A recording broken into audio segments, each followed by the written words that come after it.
warm welcome to Handcrafts with Nadine. My name is Nadine. I'm coming to you from northern New South Wales, Australia.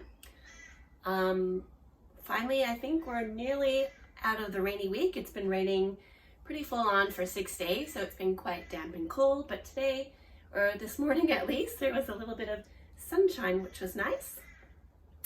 Let's see, today I'm going to be talking to you about my latest work in progress, which is a sweater for my daughter. Ooh, I forgot to take it out. I'll take it out later.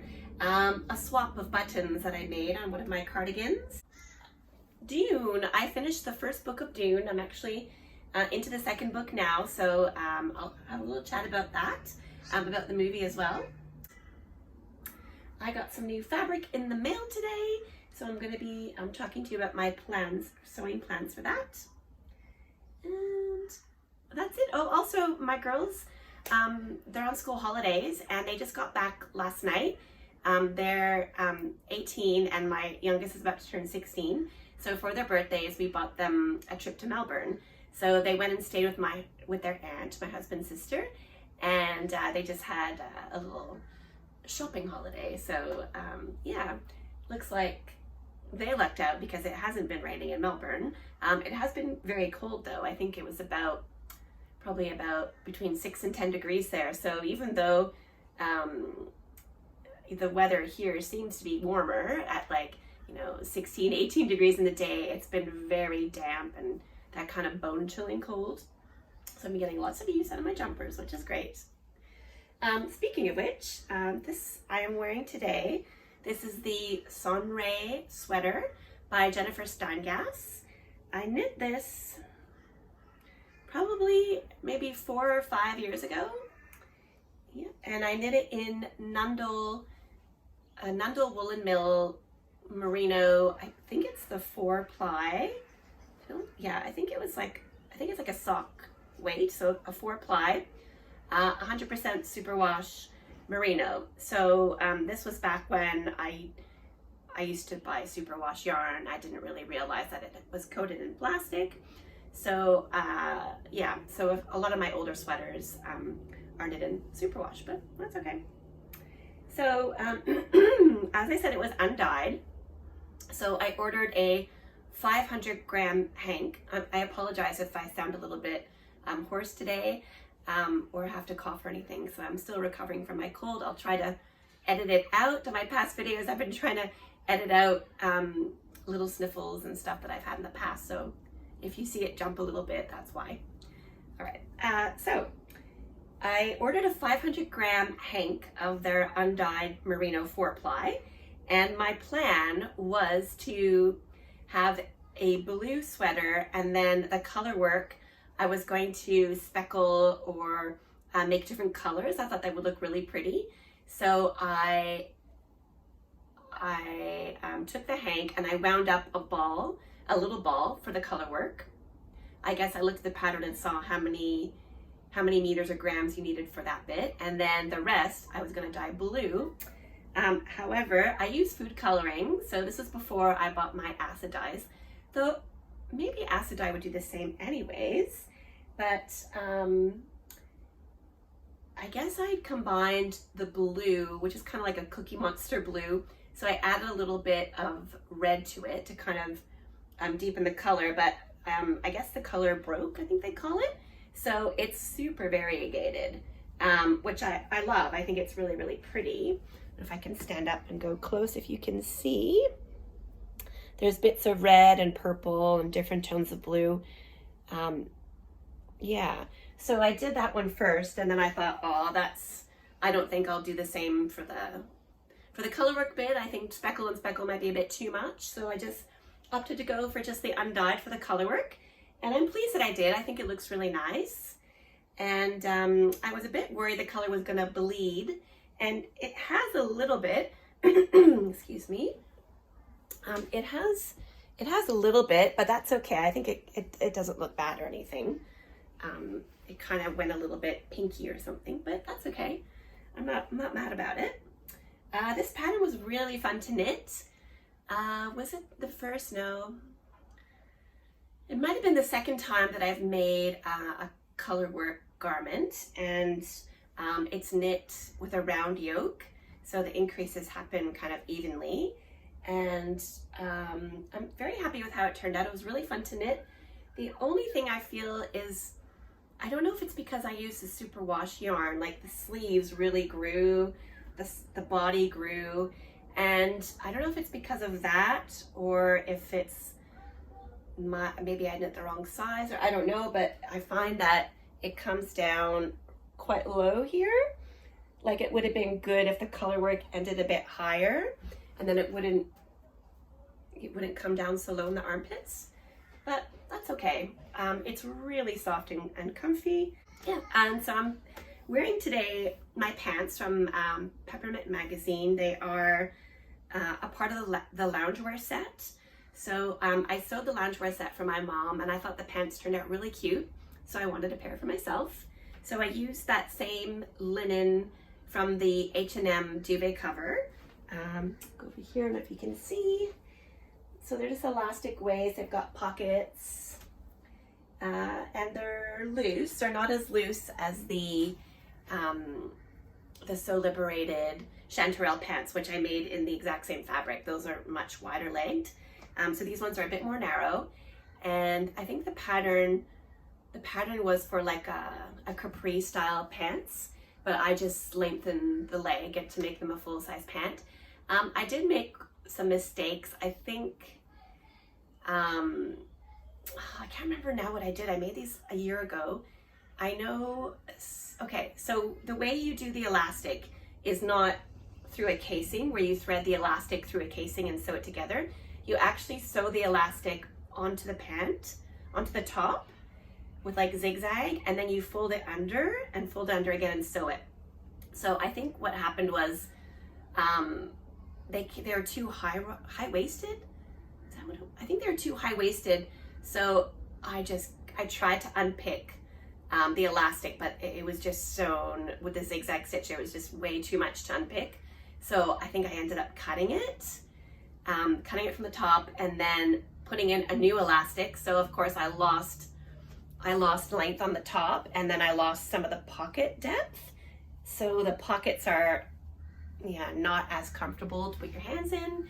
But then that's all right. They're loungewear pants. I just wear them around the house, and yeah, no one's looking so closely at, you know, the top or the construction of them really. But yeah, I like them, and they were a free pattern. I think it's a free pattern on Peppermint magazine, so you can go check that out. I mentioned last week that I bought the Peppermint magazine, the actual physical Peppermint magazine issue that came out, and I've been looking through it, and yeah, it's quite cute. I guess I forgot how much magazines have ads in them, so it's, you know, more than half ads, but that's okay because their ads, you know, kind of cater to, you know, their readers, so they're interesting ads at least, and you know, related to my interests, which was all right. Okay, so I mentioned last week that I am knitting a sweater for my eldest daughter who just turned 18. I am knitting the Louvre Sweater by Petite Knit. So this is the second Petite Knit pattern that I've knit. I showed last week that I have already made the November jacket. This is a very, I think, beginner friendly pattern. Yeah, it's very basic, just like a basic raglan, I guess. Technically, you know, I guess I didn't really need to buy the pattern, but she liked it, so I wanted to buy it. And yeah, I wanted to follow it so it fit her exactly how she saw the pattern on Pinterest. So here it is. Oh, I'll show the yarn first. Again, I'm using the undyed Bemdigo Wollen Mill Rustic in the 8-ply. It's very soft and squishy. And I mentioned last week that it feels different from their same yarn that's been dyed. So yeah, I'm pretty sure that that's to do with the dyeing process. So also I'm wondering, when you dye yarn, you know, when it gets dyed, it gets soaked and wet.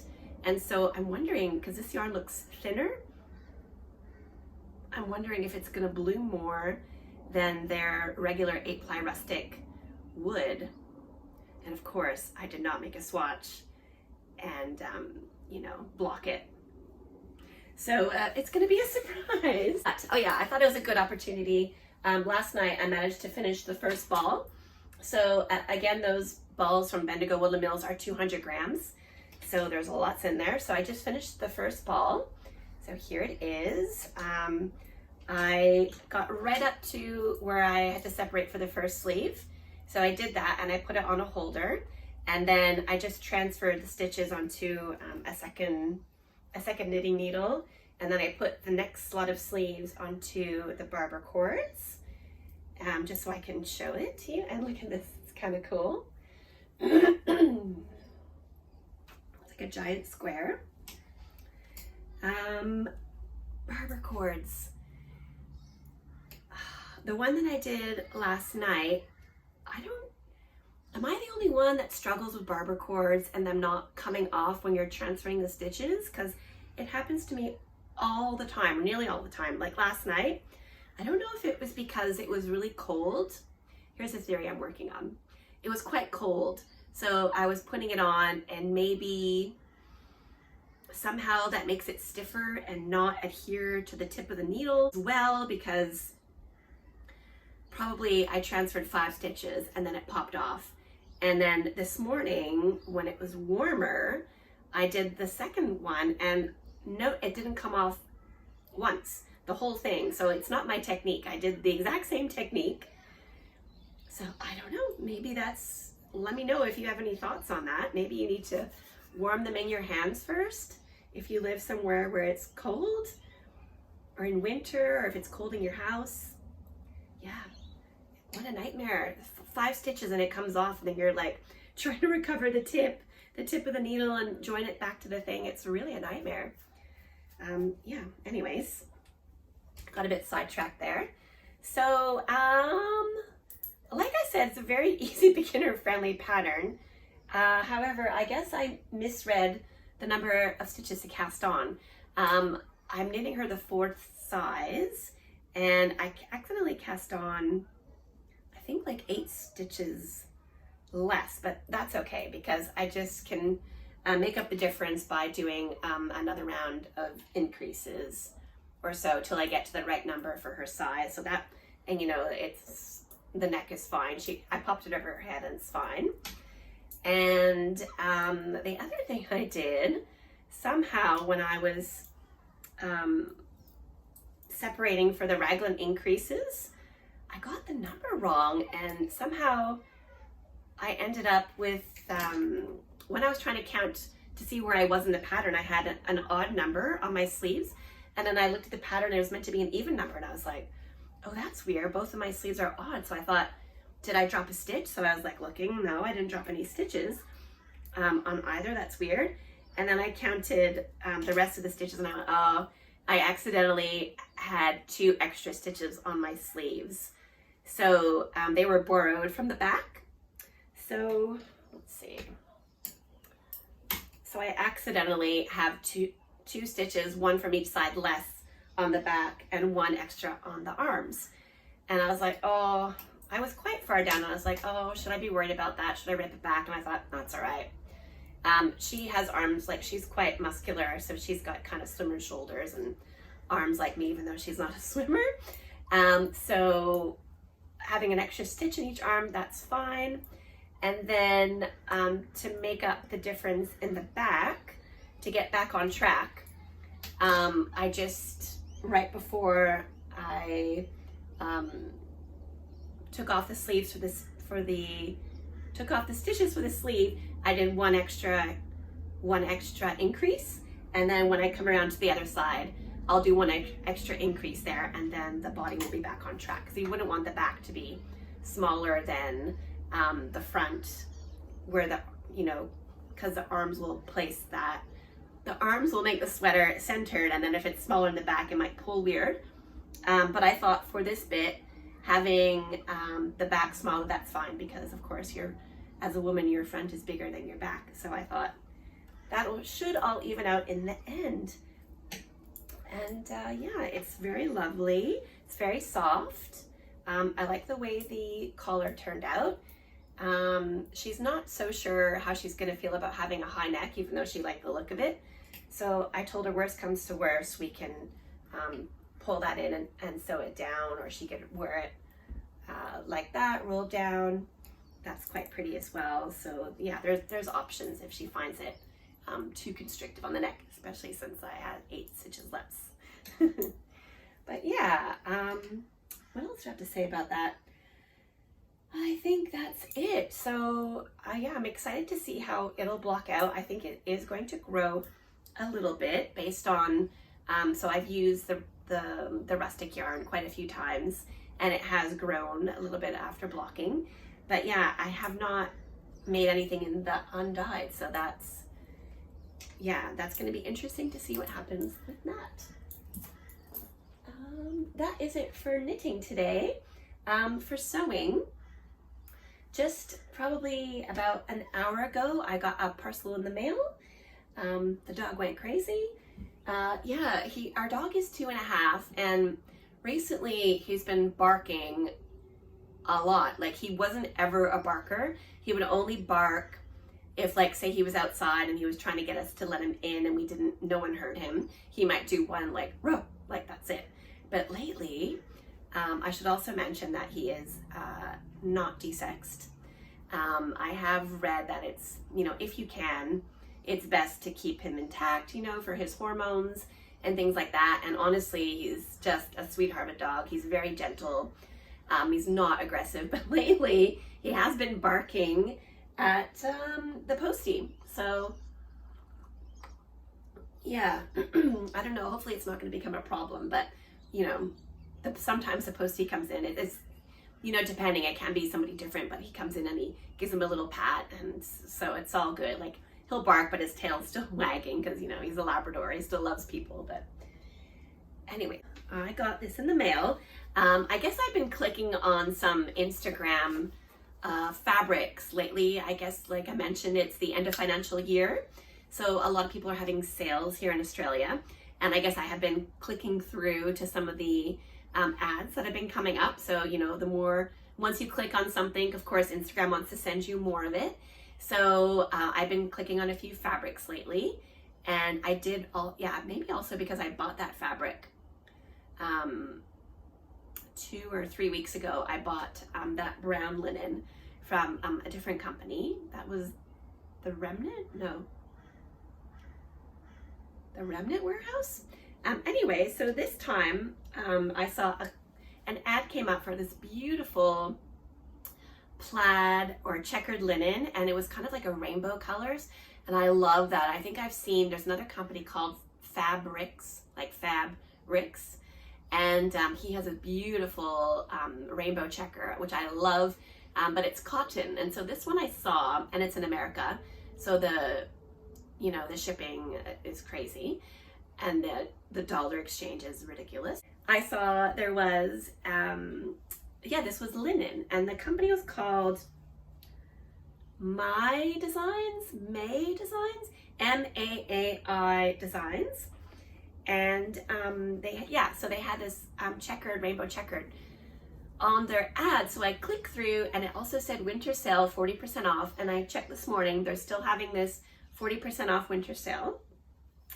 And I clicked to the rainbow one, but I just thought it wasn't quite right. The checkers on it were too big. Like, I think the squares were like that big. And I kind of had envisioned making something with a smaller checkered one. And then also I thought there was maybe a bit too much yellow in it. So it was rainbow, but the yellow was quite prominent, and yellow is really not my color. When I wear yellow, it makes my skin look yellow. So I was really disappointed, but then I saw they had another one with blues and greens. So here it is. So the checks are smaller. They're probably about 2.5 to 3 centimeters big. And it was 40% off, which is amazing. So I'm very happy. I'm very inspired by the amazing Casey from Young Folk Knits. I love her. I think she's amazing. Her style is amazing. Her photos are amazing, and she just is like the sweetest, most charming person to watch YouTube videos. So she has been on a bit of a sewing frenzy, and she has been making a few of the Tate Rompers. Yeah, it's really funny because I think she made one a while ago, and I think I already followed that lady who designed the Tate Romper on Instagram. So I've been seeing hers as well. And then I guess when I saw Casey making them, I bought the pattern and I kind of forgot about it because, so then yeah, in the past few weeks, Casey's been showing a lot more of her Tate Rompers and in the Me Made May photos as well. So I went to look up the pattern on my phone and I was like, oh, I have the pattern. I didn't realize, I'd forgotten that I'd bought it. So I was like, oh, perfect. I'll buy this fabric and make a Tate Romper. I think it's gonna look super, super cute. I could also make another hinterland dress with it if I decide to change my mind. I'm gonna hold off until it's a bit warmer weather to wear it because I won't be wearing anything it's like a tank top on the top. So that's really not weather appropriate for right now. But it won't be too long before it will be the right weather. So I'm very excited to make myself a Tate Romper in this. Yeah, it's 100% linen, and yeah, like I said, the parcel arrived this morning. It arrived with some samples. That's like a lining, I guess polyester, I'm assuming. Oh, viscose acetate. Oh, that's interesting. Normally lining is polyester. My dad worked he had a menswear business with his brother, which was their father's business. It was called Pat's Menswear, who's my grandfather. So they had men's clothing and tuxedo rental business, yeah, for years. And my dad used to call polyester, or he would say, oh, is that by the famous sisters, Polly and Esther? Anyways, that one is not polyester, it's viscose and acetate. They sent me a denim, very thick denim sample, and this one, which is lyocell and cotton. I was like, oh, that's kind of cool that they sent a little sample. This really cool postcard. Sewing is a superpower, and I only realized after I filmed the little bit on my bed that it's got a little tag on the back. So thank you for your purchase. And then I haven't even opened it yet. It's got a little tag for you to sew on the back of your sewn garment. How cute is that? Oh, it says Modern Maker on both sides. That is so cute. So not only that, but they also included a little tape measure. So yeah, that's really nice. I don't know if they always do that or if it was because of the sale, but yeah, they're really amazing. I would highly recommend ordering from them. If you're in Australia, it's an Australian company. I'm sure they might ship overseas as well, but like I said, it's May Designs or My Designs, MAAI Designs. Right. Okay, so for reading, if you're interested in listening to what I'm reading, I finished the first book of Dune. So this book that I bought has the 3 Dune books in there. I think the first one is called Dune. The second one is called The Prophet. Is that right? No, hold on.